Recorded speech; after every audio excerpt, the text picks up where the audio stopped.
नमस्कार, Amar Ujala the bonus में आपका बहुत बहुत स्वागत है। मैं हूं आपके साथ अभिषेक गुप्ता और आप देख रहे हैं अपना favourite weekly show, real estate से जुड़ा शो प्रॉपर्टी जंक्शन, जिसमें प्रॉपर्टी और रियल एस्टेट से जुड़ी तमाम खबरें एक तरह से पूरे वीक का राउंड अप हम लोग लेकर आते हैं और उसको एक्सपर्ट्स के जरिए यहां पर बेहतर तरीके से समझने की कोशिश भी करते हैं। आज भी वो क्रम जारी रहेगा और आज इन सभी खबरों का विश्लेषण करने के लिए हमारे साथ मौजूद रहेंगे फिनकार्ड के फाउंडर और चीफ एग्जीक्यूटिव तनवीर आलम सर। सर, आपका बहुत बहुत स्वागत है आज के शो में। शुक्रिया शुक्रिया अभिषेक। चलिए सर से अपनी चर्चा शुरू करते हैं। उससे पहले देख लेते हैं कि आज ऑन द शो में कौन कौन सी खबरें हैं जो कि हम लोग आज कवर करेंगे। तो सबसे पहले खबर होगी, सरकार की अफोर्डेबल हाउसिंग स्कीम बंद हो रही है। ऐसा क्यों है? मिडिल इनकम ग्रुप के लिए एक बहुत बड़ा सहारा होता है ये, लेकिन सरकारी स्कीम से अगर बंद हो जाएंगी तो उस पर सवाल तो बनता है। फिर इसके बाद हम लोग चर्चा करेंगे घर की डिलीवरी में देरी पर सुप्रीम कोर्ट जो है वो सख्त हुआ है। किन बिल्डर या डेवलपर ने देरी की है उसको भी हम लोग यहाँ पर समझने की कोशिश करेंगे। इसके बाद रुख करेंगे हम लोग बजट में रियल एस्टेट पर जो असर पड़ा है उसका क्या होगा। बजट में कई सारी घोषणाएं की गई है, लेकिन हालांकि बहुत ज़्यादा नहीं, लेकिन कुछ ऐसी घोषणाएं हुई हैं जिसका असर रियल एस्टेट के जो लोग हैं उन पर असर पड़ने की उम्मीद की जा रही है। इसके अलावा फिर बात होगी बिल्डर पर सुप्रीम कोर्ट ने लगाया 5 करोड़ रुपए का जुर्माना। किस मामले में यह एक्शन लिया गया है इसकी भी हम लोग सुध लेंगे। फिर बात करेंगे हम लोग डिस्काउंट देकर यूपी आवास विकास परिषद ने कमाए 1000 करोड़ रुपए। खबर क्या है? इसके अलावा और भी कई सारी खबरें होंगी, उसको भी हम लोग आज अपने शो में डिस्कस करने की कोशिश करेंगे। लेकिन सबसे पहले शुरू करते हैं पहली खबर से। जमीन के भाव इतने बढ़ गए हैं कि आप इसका असर देख सकते हैं। हरियाणा सरकार की जो अफोर्डेबल हाउसिंग स्कीम होती है, जो कि मोस्टली एनसीआर में चलती है, मसलन फरीदाबाद हो गया, गुरुग्राम हो गया, वो लगभग बंद या रुक ही गई हैं। इसकी मेन वजह ज़मीन के दाम और कंस्ट्रक्शन कॉस्ट का बहुत ज़्यादा बढ़ जाना बताया जा रहा है, जिससे छोटे घरों को तय कीमत यानी कि 5000 प्रति स्क्वायर फीट रुपए यानी कि उसमें बनाना जो होता है डेवलपर्स के लिए मुनाफे वाला अब नहीं रह गया है। इसलिए नई परियोजनाएं डिलेड या रद्द हो रही हैं।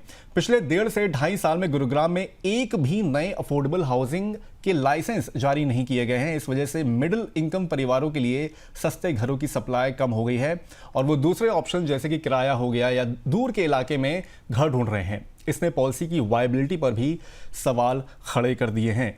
सर, जैसे कि हम लोग देख रहे हैं कि लगातार वैसे ज़मीन के जो भाव हैं वो भी बढ़ते जा रहे हैं, लेकिन जो कैपिंग की गई है इसमें 5000 रुपए पर स्क्वायर फीट की, क्या लग रहा है कि सर वो उस कैप को बढ़ाने की ज़रूरत है, कुछ इसमें चेंजेस करने की ज़रूरत है अगर देखा जाए तो? बिल्कुल। देखिए, जब भी एक्चुअली कोई भी पॉलिसी ग्राउंड रियलिटी से अगर मैच नहीं करेगी ना, तो ये फेल हो गई। और मेरे हिसाब से सरकार को 3 चीज़ों पर काम करना पड़ेगा। एक तो है कि ये जो प्राइसिंग है जो उन्होंने किया था फिक्स 5000 रुपये पर स्क्वायर फीट, ये मेरे ख्याल से आउटडेटेड हो गया है। अब इसमें लैंड और मटेरियल कॉस्ट को लिंक करके करना चाहिए और एक डायनेमिक प्राइसिंग कैप रखना चाहिए, क्योंकि देखिए ये रियल एस्टेट के प्राइसेस तो बढ़ेंगे ही। अगर आप इसको एक दायरे में फिक्स कर देंगे तो कभी ना कभी ये तो आउटडेटेड हो ही जाएगा। ठीक है, क्योंकि time to time circle rate भी गवर्नमेंट रिवाइज करती है। भाई, सर्कल रेट रिवाइज क्यों करती है? क्योंकि प्राइवेटी के प्राइस बढ़ते हैं। राइट। आई थिंक इसको भी डायनेमिक प्राइसिंग में कैप करनी चाहिए। दूसरी है कि गवर्नमेंट को अगर थोड़ा प्रमोशन अफोर्डेबल में करना है तो इंसेंटिव पैकेज करे, जैसे कुछ स्टैम्प ड्यूटी में रिबेट दे दें। अगर मेन होम बायर के लिए उसको सुविधा देना है तो स्टैम्प ड्यूटी में कम करते हैं। कोई फास्टर अप्रूवल सिस्टम हो जहाँ के उनको प्रॉपर्टी मिल सके। अफोर्डेबल प्रोजेक्ट में जीएसटी लो कर दें। तो ये सब एक्चुअली इंसेंटिव है जो अफोर्डेबल हाउसिंग को बढ़ावा देगी। तीसरा जो और एक बहुत अहम पहलू है वो क्या है कि अभी कंस्ट्रक्शन का जो एफएआर है, जो फेयर एरिया कंस्ट्रक्शन के लिए दिया जाता है, एफएसआई भी कहते हैं, अब उस कंस्ट्रक्शन को पर यूनिट कॉस्ट से कम होना चाहिए। तो अभी क्या है, डेवलप अगर एफएआर बढ़ा देंगे, अगर हायर एफएआर अलाउ करेंगे तो डेवलपर की प्रॉफिटेबिलिटी बढ़ेगी, तो उस पर उनका रुचि या रुझान आएगा कि काम करने में। क्योंकि अगर सिर्फ ऑडियंस का अगर फ़ायदा देखेंगे, जैसे एंड कंज्यूमर है, होम बायर का फ़ायदा देखेंगे और डेवलपर भी कुछ पैसा नहीं बनाएगा, तो ये एक्चुअली लॉन्ग टर्म ये तालमेल चलेगा नहीं। कभी कुछ करने के लिए सबके लिए एक विन विन सिचुएशन होना पड़ेगा। तो मेरे ख्याल से ये 3 अहम चीज़ है जो अगर एक इसमें चेंजेस आते हैं तो ये स्कीम अफोर्डेबल हाउसिंग की सक्सेसफुल रहेगी, वरना ये स्कीम सिर्फ पेपर में ही रहेगा।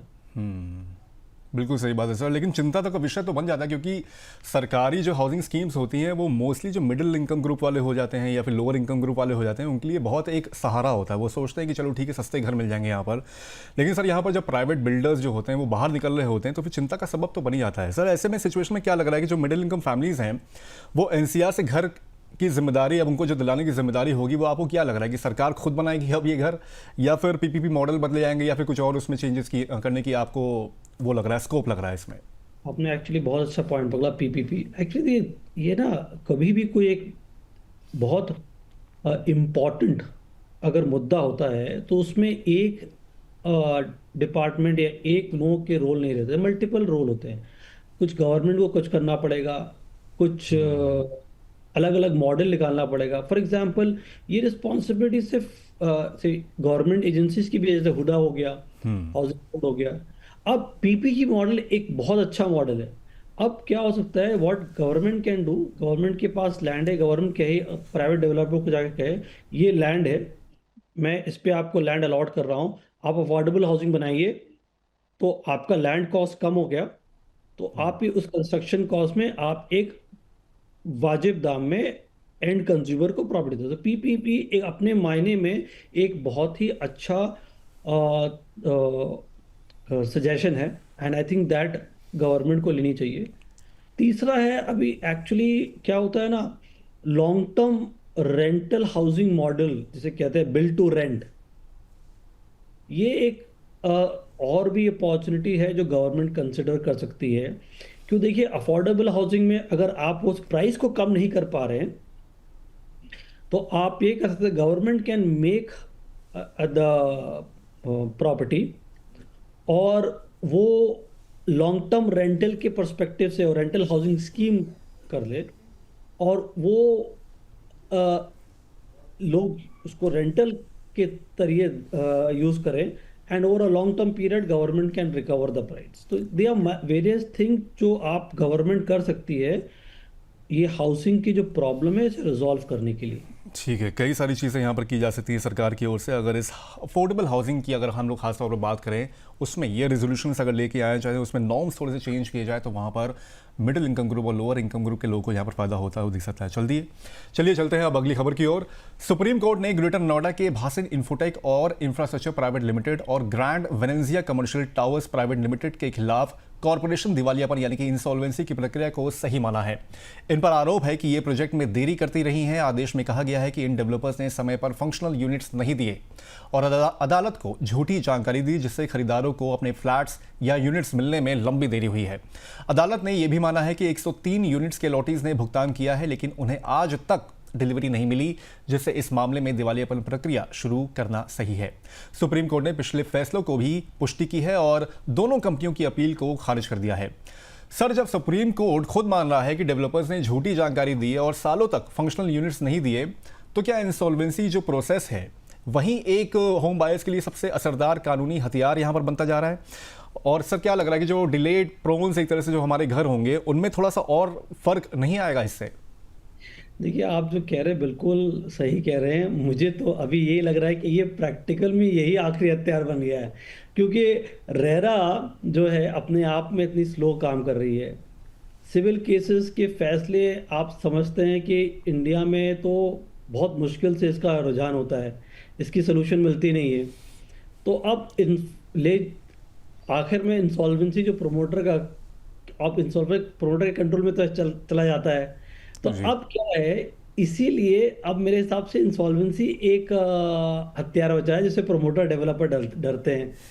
तो आई थिंक मैंने कहा था ये अगर जब तक वो रेरा और सिविल केसेस फास्ट ट्रैक में प्रॉब्लम को रिजॉल्व नहीं करेंगे तो मेरे हिसाब से इंसॉल्वेंसी ही एक आखिरी हथियार बचता है जो आप एक कंज्यूमर को, एक होम बायर को प्रोटेक्शन दे सकते हैं। वरना ये तो बाकी तो एक वो सिर्फ दिखाने के दांत हो रहे हैं।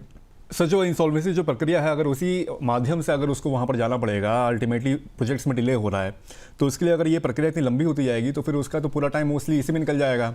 घर डिले का जो टाइम होगा, ड्यूरेशन होगा, वो और बढ़ता भी जाएगा, तो उसके लिए तो दोनों हाथ से ही चीज़ें चली जाएंगी। नहीं, इसमें दोनों पॉसिबिलिटी है। देखिए, आप जो कह रहे हैं मैं समझ रहा हूँ, बट लेकिन इसमें दोनों पॉसिबिलिटी है।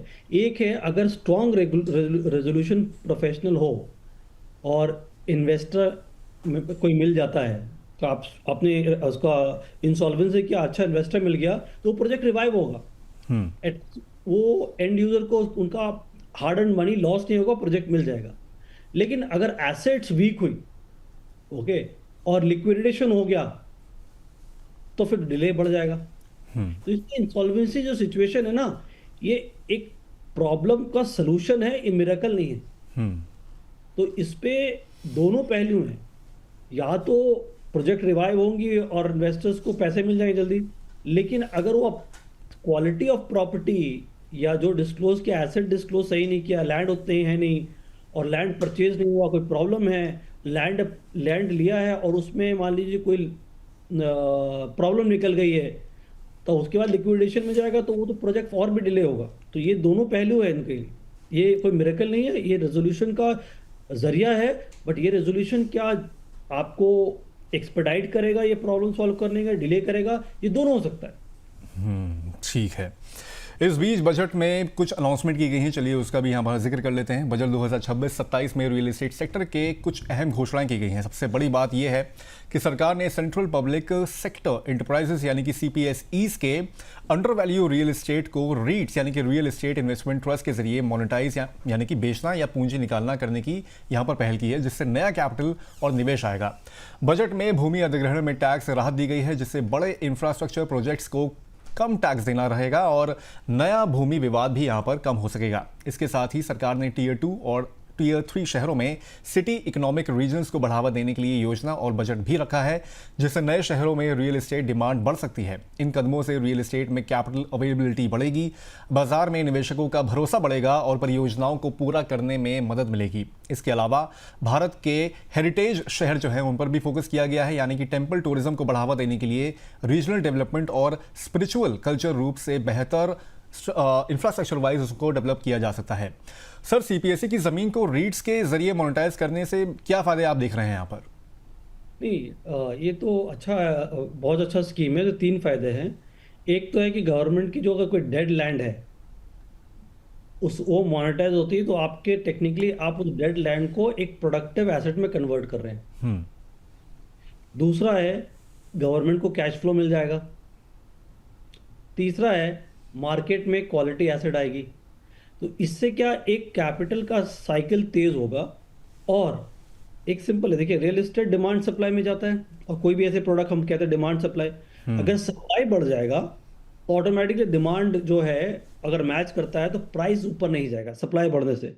तो आई थिंक एंड कंज्यूमर के लिए भी फायदा होगा और गवर्नमेंट के लिए भी फायदा है कि वो अपने जो डेड लैंड है उसको मोनेटाइज कर पाएंगे और उनके कैश फ्लो आएंगे, और ये मार्केट में सप्लाई भी बढ़ाएगा। तो आई थिंक ये बहुत अच्छा इनिशिएटिव है। ये सारा कैपिटल साइकिल जो है एक पहिया चलेगा। लेकिन रियल एस्टेट, जैसे कि खबर में बोला गया है कि रियल एस्टेट में निवेश तो बढ़ेगा, लेकिन सर क्या लग रहा है कि इससे जो फायदा होगा एंड यूजर्स को मिल पाएगा यहाँ पर, कि सिर्फ फाइनेंशियल इन्वेस्टर्स ही यहाँ पर फायदा उठाते हुए देख सकते हैं? नहीं, देखिए, इनडायरेक्टली फायदा होगा। देखिए, शॉर्ट टर्म में क्या होगा, इन्वेस्टर को आपको लगेगा बेनिफिट हो रहा है। लॉन्ग टर्म में बायर्स को बेनिफिट, मैं क्यों कह रहा हूं, क्योंकि अगर आपकी सप्लाई बढ़ जाएगी तो, लेकिन सप्लाई आने में वक्त लगेगा, राइट। आप सडनली अगर लैंड मोनेटाइज होता है, जब तक उस पर कुछ बनेगा, तो ये एक टाइम टेकिंग प्रोजेक्ट है। तो लॉन्ग टर्म में अगर सप्लाई बढ़ता है तो ऑटोमेटिकली प्राइस बहुत तेजी से नहीं बढ़ेगा। तो इससे क्या होगा, गवर्नमेंट के पास कैपिटल आएगी तो ज़्यादा प्रोजेक्ट बनेगा, बेटर सप्लाई आएगा, उससे प्राइस आपकी स्टेबल रहेगी। तो एक इनडायरेक्टली एंड कंज्यूमर को प्राइस कट या प्राइस स्टेबल प्राइस की उम्मीद रखनी चाहिए। वो एक तरफा प्राइस बढ़ेगा नहीं। ओके सर, टेम्पल टूरिज्म की भी अगर यहाँ पर बात करें तो फिर उसके ऊपर भी यहाँ पर घोषणाएं की गई है, खासतौर पर टियर 2 और टियर 3 शहरों पर भी जोर दिया गया है। सर इससे क्या लग रहा है, रियल एस्टेट की डिमांड तो बढ़ेगी, वैसे मोस्टली कही जा रही है कि अगर जब ये इम्प्लीमेंटेशन में आएंगे तो रियल एस्टेट में डिमांड तो बढ़ेगी, लेकिन सर क्या लग रहा है कि इससे ज़मीन और घर के जो आम खरीदार हैं उनको भी यहाँ पर थोड़ा सा फ़ायदा होता मिल सकता है?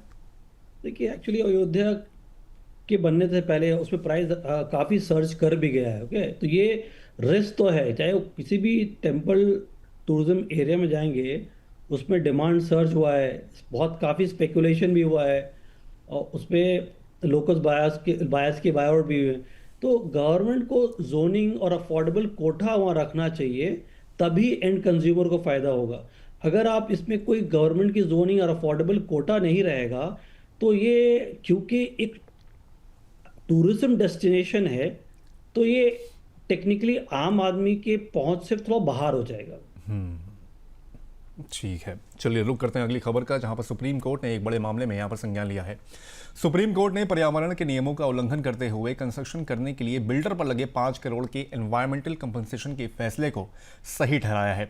कोर्ट ने कहा है कि जो बड़ी कंपनियां ज्यादा मुनाफा कमाती हैं उन्हें पर्यावरण पर पड़े नुकसान की जिम्मेदारी भी ज्यादा उठानी चाहिए। दरअसल एनजीटी ने साल 2022 में रिदम काउंटी पर पुणे के औताड़े हंडेवाड़ी में पर्यावरण के नियमों का उल्लंघन करने और पर्यावरण मंजूरी किए बिना कंस्ट्रक्शन करने के लिए उसे 5 करोड़ रुपए कंपनसेशन देने का आदेश दिया था। सुप्रीम कोर्ट ने इस फैसले को सही ठहराते हुए कहा कि बड़ी कंपनियों की कामकाज के संसाधनों का ज्यादा इस्तेमाल, उत्सर्जन और कचरा होता है, इसलिए उन्हें पर्यावरण रक्षा के लिए और जिम्मेदार यहां पर माना जाना चाहिए।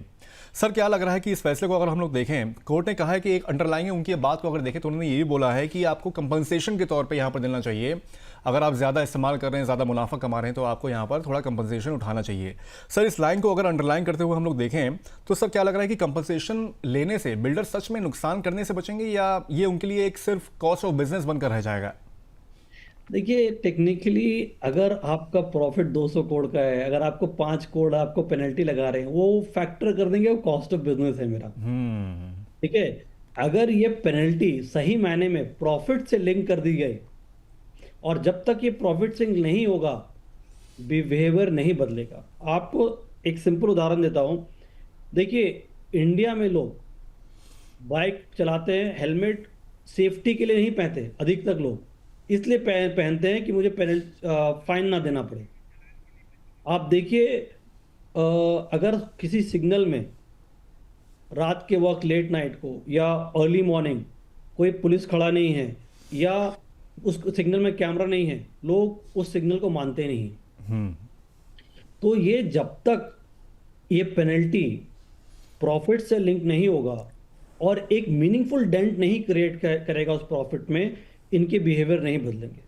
ये जो छोटा छोटा अगर जो पेनल्टी वो देंगे, इससे वो फैक्टर कर लेंगे ये मेरे को ये पेनल्टी लगने वाला, ये मेरा कॉस्ट ऑफ बिजनेस है, इतना परसेंटेज तो मुझे मान के चलना चाहिए, मुझे ये पेनल्टी देना पड़ेगा। इससे बिहेवियर नहीं बदलेगा और पोल्यूशन में कोई सुधार नहीं आएगी। सर बिल्कुल दुरुस्त आपने बात कही है, लेकिन अगर परसेंटेज वाइज देखें तो आपको क्या लग रहा है, क्या सुझाव आपका रहेगा कि प्रॉफिट कितना परसेंटेज यहाँ पर एक तरह से पेनाल्टी के रूप में रखना चाहिए? 10%, 15%, 20%? जब तक मीनिंगफुल नहीं होगा ना, जी। तो वो थोड़ा सा उनको पिंच नहीं करेगा, हर्ट नहीं करेगा। हर्ट करना चाहिए ताकि उनको लगे कि ये अब मुझे जिम्मेदारी के साथ इसे काम करना चाहिए।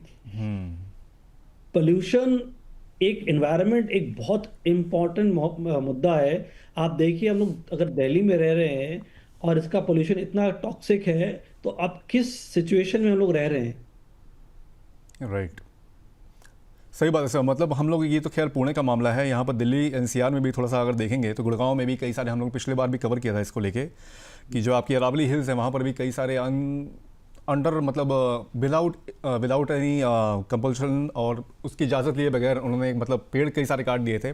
और अरावली तो वैसे भी काफ़ी ज़्यादा थोड़ा सा प्रोन एरिया भी हो गया, तो उसको लेकर भी वहाँ पर काफ़ी जिम्मेदारी लोगों की बनती है। तो उसके लिहाज से यहाँ पर देखना चाहिए कि जब आप कंस्ट्रक्शन कर रहे हो तो उसकी ड्यू डिलिजेंस और इजाज़त लेना यहाँ पर बहुत ज़्यादा ज़रूरी बन जाता है। लेकिन सर ये तो बड़ी कंपनियों की जैसे अगर बात हो गई, अगर सर छोटे कंपनियों के लिहाज से भी देखें तो क्या लग रहा है कि सिर्फ बड़ी कंपनियां यहाँ पर जिम्मेदार होंगी, या फिर छोटे और मंझोले बिल्डर पर भी पर्यावरण नियमों की निगरानी उतनी ही सख्ती से यहाँ पर लागू होनी चाहिए या होगी? देखिए पेपर में तो आप यस बोलेंगे, बट रियलिटी में छोटे बिल्डर पे उतना नहीं ध्यान जाता है, क्योंकि बड़े बिल्डर विजिबल होते हैं, उनमें पेनल्टी बड़ा होता है। छोटे बिल्डर्स को ऑफन वो छूट के निकल जाते हैं क्योंकि उनमें स्कोप ऑफ जो पेनल्टी बहुत कम रहता है। तो राइट। इसको सॉल्व करने के लिए आपको एक डिजिटल मॉनिटरिंग या थर्ड पार्टी ऑडिट सिस्टम बनाना पड़ेगा जो कि कंपलसरी ऑडिट करती है।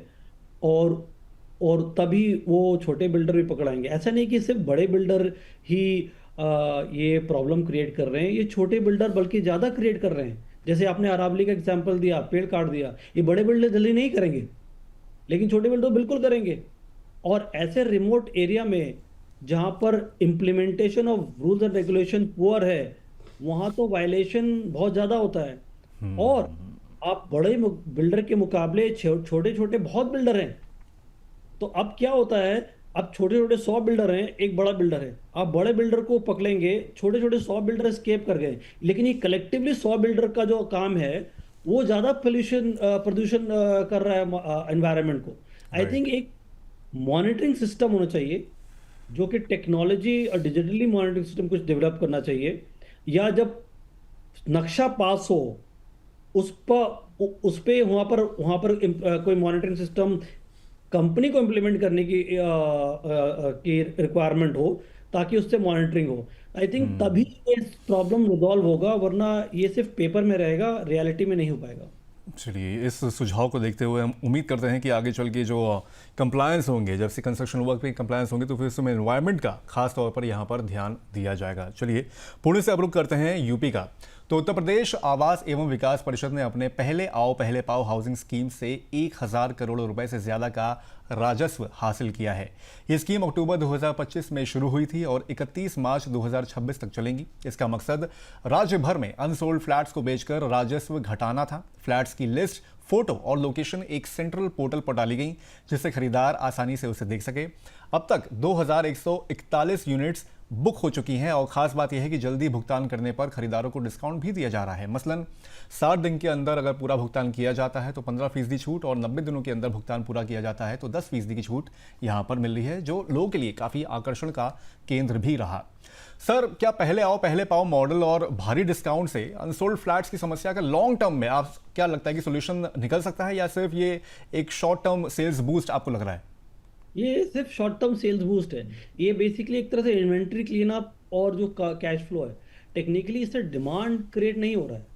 और जो स्ट्रक्चरल प्रॉब्लम है वो उसका कोई सोल्यूशन नहीं निकल रहा है, एक्चुअली शॉर्ट टर्म है। और ये डिस्काउंट कल्चर से क्या बनेगा इसमें, अ, इसका बल्कि खतरा है, क्योंकि बायर सोचेंगे मैं वेट करूं डिस्काउंट आएगा, फ्यूचर प्राइसिंग वीक होती है। और डेवलपर भी कॉशियस रहेंगे क्योंकि वो उनका इन्वेंट्री नहीं निकलेगा। तो आई थिंक ये ऑल प्रॉब्लम कंफ्यूजन क्रिएट करेगा। ये वन टाइम क्लीन अप के लिए ठीक है, बट ये परमानेंट सोल्यूशन नहीं हो सकता। ठीक है, परमानेंट सोल्यूशन नहीं है, लेकिन सर क्या लग रहा है कि जो मॉडल इन्होंने अपनाया है यूपी में, हम लोग कई और अलग अलग जगह पे देखते हैं, जैसे कि डीडी के फ्लैट्स हो गए, कई सारी अनसोल्ड इन्वेंट्रीज रहती हैं, वहाँ पर भी क्या ये मॉडल शॉर्ट टर्म के लिहाज से ही सही लागू किया जा सकता है, या दूसरे और भी अलग अलग हम लोग डेवलपमेंट स्कीम्स की बात करें तो, या हाउसिंग स्कीम्स की अगर बात करें तो? बिल्कुल आपको इसका लॉजिक बताता हूँ। जी। लॉजिक क्या है, देखिए आपको इन्वेंट्री जो बन गया है उस पे आपकी लागत आ चुकी है, आपका कॉस्ट लग गया है। वो इन्वेंट्री क्लीनअप जो है बहुत ज़रूरी है, क्योंकि उसका भी एक कॉस्ट है। अगर वो नहीं बिक रहा है उसका एक कॉस्ट है। सपोज ना सिंप्लिसिटी से, अगर 50 लाख का कोई फ्लैट है, अगर 3 महीना नहीं बिकता है, अब वर्स्ट सिचुएशन एक बिल्डर बोलेगा मेरा 12% का रिटर्न है, तो 3 महीने का तो आपका 1.5 लाख का कॉस्ट आ गया, 1% प्रति माह, 50 लाख रुपए में 1.5 लाख रुपए कॉस्ट आ गया। तो अब वो 1.5 लाख कॉस्ट बोलता है भाई 1.5 लाख मैं नहीं लूंगा, मैं 1 लाख का डिस्काउंट देता हूँ और मेरा वो प्रॉपर्टी इमीडिएटली बिक जाएगा। तो टेक्निकली क्या, उसका फिर भी 50,000 बचा। तो मैं एक सिंपल एग्जांपल है, तो ये बुरा स्कीम नहीं है। ये शॉर्ट टर्म इन्वेंट्री क्लीनअप के लिए रिक्वायरमेंट है। और दूसरा क्या है, ये जो 50 लाख बिल्डर के पास आया, सपोज 49 लाख रुपीज, वो कैश फ्लो कहीं और कंस्ट्रक्शन में यूज कर सकता है। तो कॉस्ट ऑफ आपके कैपिटल ब्लॉक होगा तो आपका तो प्रॉब्लम है। तो ये मैं नहीं कह रहा हूं ये गलत हुआ है ये, लेकिन ये शॉर्ट टर्म सोल्यूशन है, इससे डिमांड क्रिएशन नहीं हो रहा है।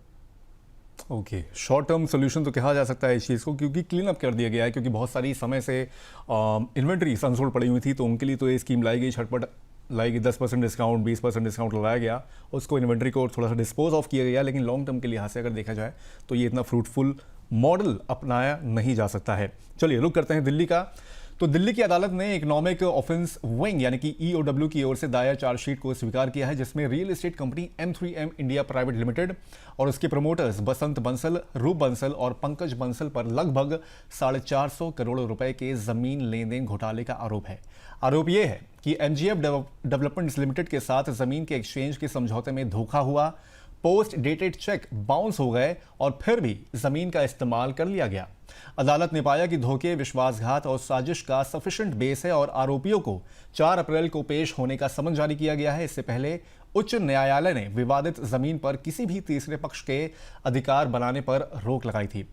सर, अगर बड़े रियल एस्टेट डेवलपर्स पर 450 करोड़ रुपए जैसे घोटाले हो सकते हैं, तो क्या निवेशकों और होम बायर्स की जो सेफ्टी है उसके लिए कोई कानून और रेगुलेटरी नॉर्म्स यहाँ पर नहीं है? देखिए, रेगुलेटरी नॉर्म्स तो बहुत हैं। अनफॉर्चुनेटली क्या इंटेंशन और स्पीड ऑफ इम्प्लीमेंटेशन ना, ये बहुत वीक है हमारे सिस्टम में। आप देखिए भी हमारे पास रेरा ऑलरेडी है, कंपनीज एक्ट है, आईपीसी है, सेबी है फॉर रीट्स के लिए। अब रेगुलेशन तो बहुत हैं, लेकिन अनफॉर्चुनेटली ये जो सिविल केस का इसका जो रेजोल्यूशन है, ये बहुत जल्दी नहीं आता है। हमें एक ईओडब्ल्यू में केस हमारा एक चल रहा था कि हम लोगों ने किसी एक कंपनी में फाइल किया था, प्रोमोटर पैसा लेके भाग गया बाहर में। अब ईओडब्ल्यू में केस हुआ, उसके एक डायरेक्टर को लगभग साल भर जेल हुई, लेकिन अभी उसका कोई रेजोल्यूशन नहीं आया। अब वो बेल पे निकल गया है और वो फ्री घूम रहा है। सो आइडिया ये है कि हमारे जो रेगुलेशन है ना, जुडिशरी सिस्टम इम्प्लीमेंटेशन बहुत वीक है।